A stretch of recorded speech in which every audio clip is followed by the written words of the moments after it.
This is the first time in the history of the Philippines wherein a cabinet position that is not vacant and already occupied was assigned to yet another person. This resulted in two appointees for only one position. In this situation, I was appointed by former President Rodrigo Duterte as chairperson of the Mindanao Development Authority on January 13, 2022. I took my oath of office before Judge Janice Celestial on January 17, 2022. However, on May 13, 2024, Secretary Leo Magno, who is already holding the position of Presidential Assistant for Eastern Mindanao, was appointed by President Ferdinand Marcos Jr. to the same position that I currently hold. He eventually took his oath of office before Executive Secretary Lucas Bersamin on May 21, 2024. Honestly, I had the biggest shock of my life. It felt literally like my heart stopped beating for a few moments. May ganun pala talaga. I have had sleepless nights and an upset stomach due to the overwhelming stress. I cannot bear the embarrassment and humiliation. I could not fathom why there is another appointment for the same post that I am currently holding. I ask myself, what did I do wrong? What did I do to deserve such disrespect? I do not recall having done anything wrong in the conduct of my duties. Prior to Leo Magno's appointment, I have not received any formal communication from Malacanang. I have no quarrel with the stand of the other camp that the President has the authority to appoint because that is correct. There is no question on the matter.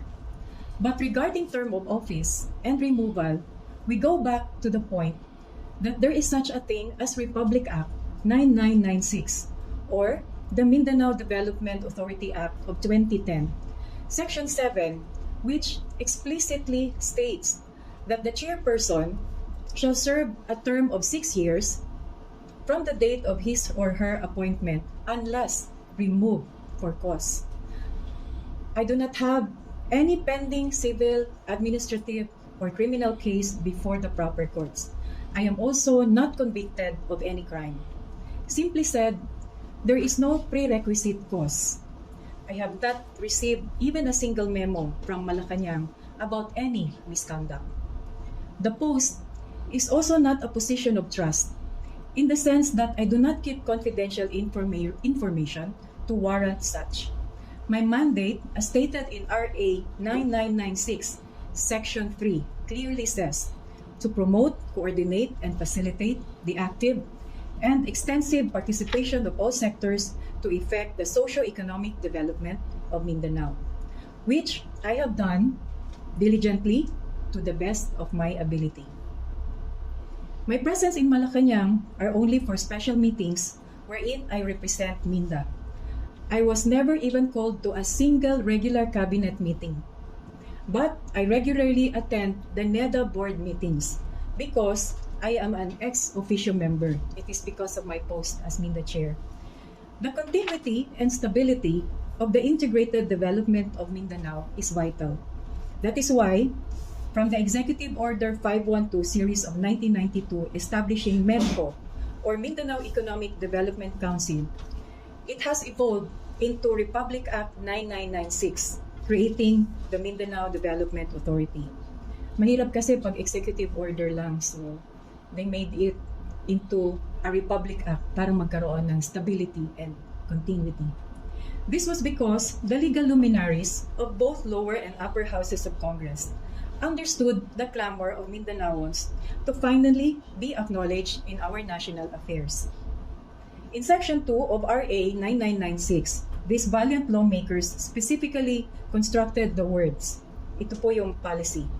It is hereby declared a policy of the state to accelerate the socio-economic growth of Mindanao, increase its trade, tourism, and investments, encourage private enterprise, and advancing efforts towards peace and development.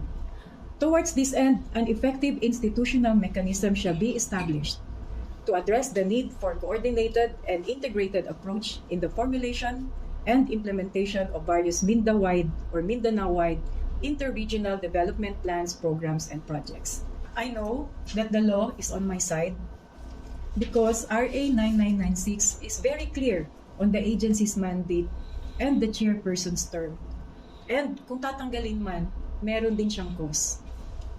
Pinagdarasal ko po na sana ang kaso ay mapunta sa mga buting kamay na may malalim na pangunawa sa batas at may puso at malasakit. Para sa mga lingkod bayan na tulad ko,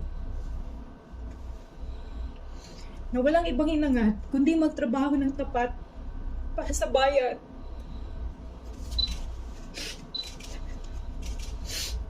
Sana may pakita ng sitwasyon na ito ang totoong diwa ng bagong Pilipinas na ating hinahangad, kung saan ang good governance at public welfare ay napapatunayan na tunay na nangingibabaw sa lahat. Sana naman ay huwag ipawalang bahala ang mga umiiral na batas tulad ng Republic Act 9996. The law should always prevail. Syukran, dagang salamat, terima kasih, maraming salamat po. Mabuhay ang Mindanao, mabuhay ang bagong Pilipinas na hinahangad nating lahat. Kami po ay humihingi ng kuwaranto, nag-file na po.